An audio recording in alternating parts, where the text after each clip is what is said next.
बताइए, गुजरात में जो अपराधी जिनको जेल हुआ था उनको रिहा क्यों किया गया? और रिहा होने के बाद उनका आरती उतारा जाता है, उनको मिठाई खिलाया जाता है। उन दोषियों को छोड़ करके उनको माला पहनाया जा रहा है। उनको जैसे लग रहा है बहुत अच्छा काम करके आए, उनको माला पहनाने की जो काम किया जा रहा है हम लोग कड़ी निंदा करते हैं। तो सुप्रीम कोर्ट से अपील करते हैं कि इस पर संज्ञान ले। ऐसे अपराधियों को जो सामूहिक बलात्कार के दोषी है उनको क्यों पीछे नहीं छोड़ना चाहिए। देश की जनता का आज न्याय पर से भरोसा उठ जाएगा। एक तरफ अमृत महोत्सव मना रहे हैं, उस दिन हमारी जनता को, हमारे देश को इतना बड़ा तोहफा दिया गया कि उन अपराधियों को छोड़ दिया गया। 11 लोगों को जो उम्र कैद की सजा थी उसको तुरंत सजा दे और गिरफ्तार करे, और जो रिहा किया गया है उनको तुरंत निरस्त किया जाए। जो उस पार्टी में शामिल हो जाए वो संस्कारी है, वो भ्रष्टाचारी मुक्त है, उनसे अगर विरोध करे, उनके खिलाफ रहे तो वो भ्रष्टाचारी है, वो दोषी है, दागी है। बड़ा महिलाएं और असुरक्षित हैं। हम लोग बाहर निकल रहे हैं, डर है कि कब क्या घटना घट जाएगी। इतना मतलब गंदा माहौल हो गया है। नरेंद्र मोदी और भाजपा के लोग सुन लो, बिहार ने संदेश दे दिया है 2024 में फिक्स आपका सरकार गिरेगा। नमस्कार, मैं हूं कैफ, आप देख रहे हैं एक्टिविस्ट। देखिए, इस वक्त हम पटना के कारगिल चौक में मौजूद हैं और यहाँ पर all India student democratic organization और all India democratic youth organisation और महिला सशक्तिकरण ऑर्गेनाइजेशन के लोग पहुंचे हैं और प्रोटेस्ट कर रहे हैं। क्या मांग है इनसे जानते हैं। पर आप लोग उतरे हैं, क्या मांग? हमारी मांग है कि जो 2002 में जो दंगा हुआ था गुजरात में, जो घर में 7 लोगों को मार दिया था, महिला को जो रेप हुआ था और उसके बच्चों को पेट में बच्चा था उसका भी मार दिया था, तो हम उसको जो 11 लोगों ने उस लोगों को मारा था उस दोषियों को अभी रिहा कर दिया गया है। लेकिन हमारी मांग है कुछ दोषियों को अभिलंब जेल में डाला जाए, आजीवन कारावास दिया जाए। ऐसे लोग जब धरती पर रहेंगे, बाहर रहेंगे, सड़क पर रहेंगे तो वो तो हुआ घटना, लेकिन अदर भी घटना हो सकता है। वो महिला भी जिंदा है, उसको भी खतरा है, इसलिए उस दोषियों को अभिलंब कारावास, आजीवन कारावास दिया जाए। वहाँ के जो विधायक हैं, स्थानीय विधायक गोदरा के, वो बोल रहे हैं कि ये लोग के संस्कार अच्छे हैं, ये लोग उस तरह की घटना नहीं कर सकते हैं, इसीलिए छोड़ा गया है। कई लोग का संस्कार अच्छा रहता है। देखिए, वो लोग भाजपाई लोग हैं, वो लोग को तो वही है ना कि दंगा करवाना, किसी के घर में जला देना, भाजपा लोग को तो यही काम है और करेगा क्या। तो इसीलिए वो उसके बात पे नहीं जाइए। हम सारी जनता को कहते हैं कि उसके बात पे नहीं जाइए। और वो असल में वो सही लोग रहता, उनको सही संस्कार रहता तो वो पहले क्यों मारते उसको तो सोचना चाहिए। यही है। आप क्या कह रहे हैं? हम कहना चाह रहे हैं कि जो भारतीय जनता पार्टी है ये भारतीय बलात्कारी पार्टी है। इसके पूरे नेता कार्यकर्ता, खुद प्रधानमंत्री जब गुजरात के मुख्यमंत्री थे 2002 में, आज जो गृह मंत्री हैं उस समय वहाँ के नेता थे, ये सब लोग उसमें शामिल थे।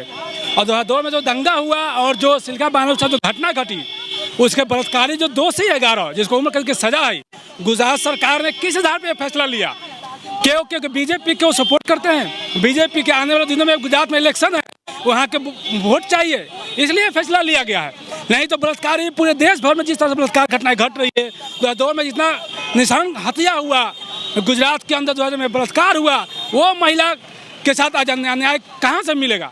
आज हम लोग ये मांग करते हैं कि सिलका बांधव के साथ जो अत्याचार हुआ है, उसके जो आरोपी है रेप के सामूहिक बलात्कार के, और 11 लोगों को जो गुजरात सरकार ने जो रिहा कर दिया 14 तारीख को, स्वतंत्रता दिवस के एक दिन पहले, ये देश, दुनिया के देश में एक उदाहरण है कि देश का तानाशाह जो प्रधानमंत्री जो उस समय गुजरात के मुख्यमंत्री थे, और उनके दिशा निर्देश के तहत उनको नियोजित तरीके से वो दंगा कराया गया था और उसमें दोषी थे। और हमको ये मांग करते हैं कि प्रधानमंत्री और गुजरात सरकार इस 11 लोगों को जो उम्र कैद की सजा थी उसको तुरंत सजा दे और गिरफ्तार करे, और जो रिहा किया गया है उनको तुरंत निरस्त किया जाए। सरकार ने तो माफ कर दिया सजा, सरकार के ऊपर कोर्ट ने छोड़ा था, तो सरकार ने तो माफ कर दिया। आप कह रहे हैं सरकार वापस जेल में डाले। तो हम यही तो कह रहे हैं कि जो गुजरात सरकार ने जो फैसला लिया है छोड़ने का, ये सरासर गलत है। और चूंकि गुजरात में भी बीजेपी की सरकार है, केंद्र में सरकार है, तो इसलिए हम आम जनता से और सुप्रीम कोर्ट से अपील करते हैं कि इस पर संज्ञान ले।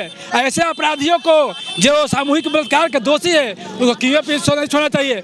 देश की जनता का आज न्याय पर से भरोसा उठ जाएगा। आज कहाँ न्याय मिलेगा?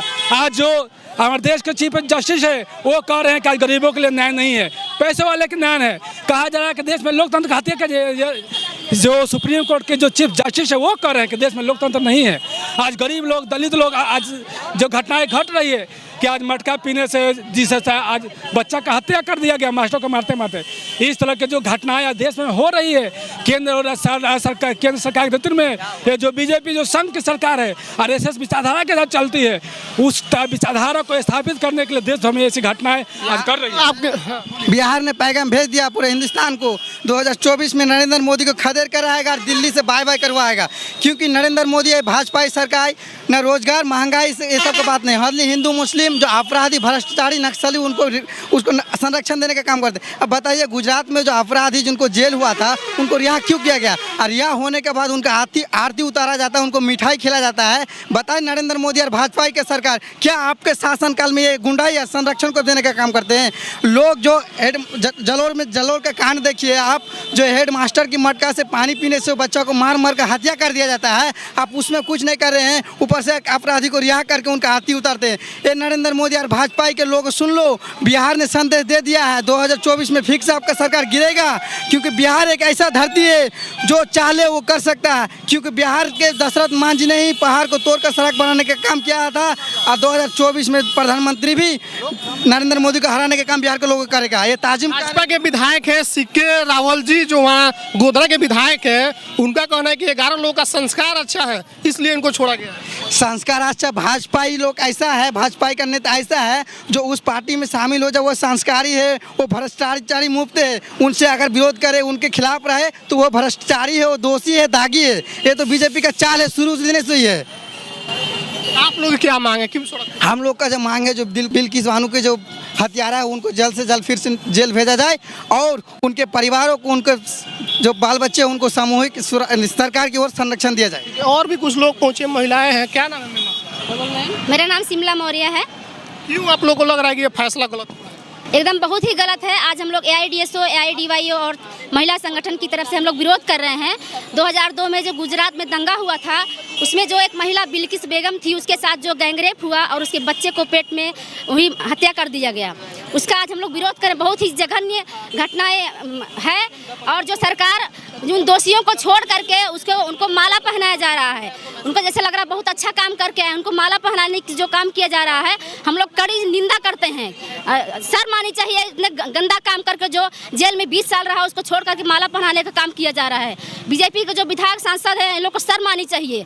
ऐसे लोगों को तो कैद कर देना चाहिए, जिंदगी भर चढ़ना चाहिए, जेल में चढ़ाना चाहिए। प्रधानमंत्री कह रहे हैं कि महिला सम्मान हमारे सरकार में बढ़ा है, महिलाओं की सम्मान बढ़ी है। कुछ नहीं बढ़ा, महिलाएं और असुरक्षित हैं। हम लोग बाहर निकल रहे हैं, डर है कि कब क्या घटना घट जाएगी। इतना मतलब गंदा माहौल हो गया है, टीवी चैनल के माध्यम से गंदे गंदे फिल्म इन सब के माध्यम से परोसा जा रहा है, लोगों को गुमराह किया, नौजवानों को गुमराह किया जा रहा है। अमित शाह तो कह रहे हैं कि 12 बजे रात के लड़कियां घूम रही हैं, कोई डर नहीं है, कोई भय नहीं है। सब वो लोग झूठ बात बोलते हैं, वो लोग खाली हाँकने वाला काम करते हैं, कुछ नहीं करते हैं। आज महिलाएं समाज में सुरक्षित नहीं हैं, बहुत ही दयनीय स्थिति है महिलाओं की। आज हम लोग जो फैसला हुआ, जो हत्या के मामले में जेल में सजा काट रहे थे, बलात्कार के मामले में उनको रिहा कर दिया जाता है, उसके बाद से उनको मिठाई खिलाया जाता है, माला पहनाया जाता है, तो ये सरकार की क्या नीयत है? सरकार किस तरह के लोगों को संरक्षण देना चाहती है, क्या लग रहा है? देखिए, जिस तरह से हम लोग, ये एक पहली घटना नहीं है हमारे देश में, ये 8-10 सालों में ऐसे अनेकों घटना, अनगिनत घटनाएं हैं जिसका नाम नहीं लिया जा सकता है। क्योंकि ये घटना अभी हाथरस की बेटी को आज तक न्याय नहीं मिला, ये सबसे बड़ी मतलब दिखाई पड़ रहा है। और ये 20 वर्ष, खुद BBC से बिल्किस बेगम ने ये कहा है कि ये 20 वर्ष के बाद किस तरह से जो हमारा घाव जो ढका हुआ था, घाव को बीजेपी सरकार ने झकझोर दिया। हम इसमें कर नहीं सकते। अगर इस समाज में, लोकतांत्रिक देश में, जहां महिलाओं के सुरक्षा की ये स्थिति हो, जहां इस तरह से उनको न्याय मिल रहा है, ये एक आम आदमी का, जनता, आम लोगों का ये देश नहीं है, ये कुछ मुट्ठी भर लोगों का, जो मुट्ठी भर लोग सिर्फ इस तरह से अश्लील चीज़ों को, दूसरी तरफ घोर जो अपराध और अन्याय हो रहा है उसको बढ़ावा दे रहा है। जिसका ये उदाहरण है कि किस तरह से आपने सवाल उठाया कि उनको सिर्फ रिहाई नहीं किया जाए, एक तरफ अमृत महोत्सव मना रहे हैं, उस दिन हमारी जनता को, हमारे देश को इतना बड़ा तोहफा दिया गया कि उन अपराधियों को छोड़ दिया गया, रिहा कर दिया गया सजा देने के बजाय। इससे बड़ा दुख की बात क्या हो सकता है? तो इसलिए हम इसका घोर विरोध करते हैं। उनको कड़ी से कड़ी उदाहरणमूलक सजा मिलनी चाहिए। इस तरह से अनेकों लोगों को, क्योंकि जो लोग आम जनता के लिए लड़ रहे हैं, आवाज़ उठा रहे हैं, वो आज भी जेल में हैं।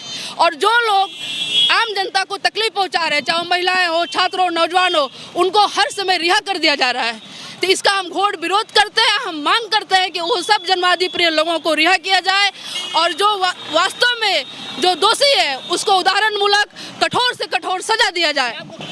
All India student democratic youth organisation और महिला सशक्तिकरण ऑर्गेनाइजेशन 3-4 संगठन मिल करके पटना के करगिल चौक पर सरकार के खिलाफ प्रदर्शन कर रही हैं। और इनका मानना है कि जो बिल्किस बानो के बलात्कारी हैं, जो उनके परिवार के हत्यारे हैं, उनको सरकार पुनः जेल में डाले। उनको रिहा करने से ये जो परिवार है, जो पीड़ित परिवार है, पुनः से भय के साए में जी रहा है। वो अपने आप को सुरक्षित महसूस नहीं कर रहा है और पूरे देश में कहीं महिलाएं सुरक्षित नहीं है। इस सरकार के शासनकाल में तमाम बातचीत इनसे हुई। आपकी क्या प्रतिक्रिया है कमेंट में लिखिए।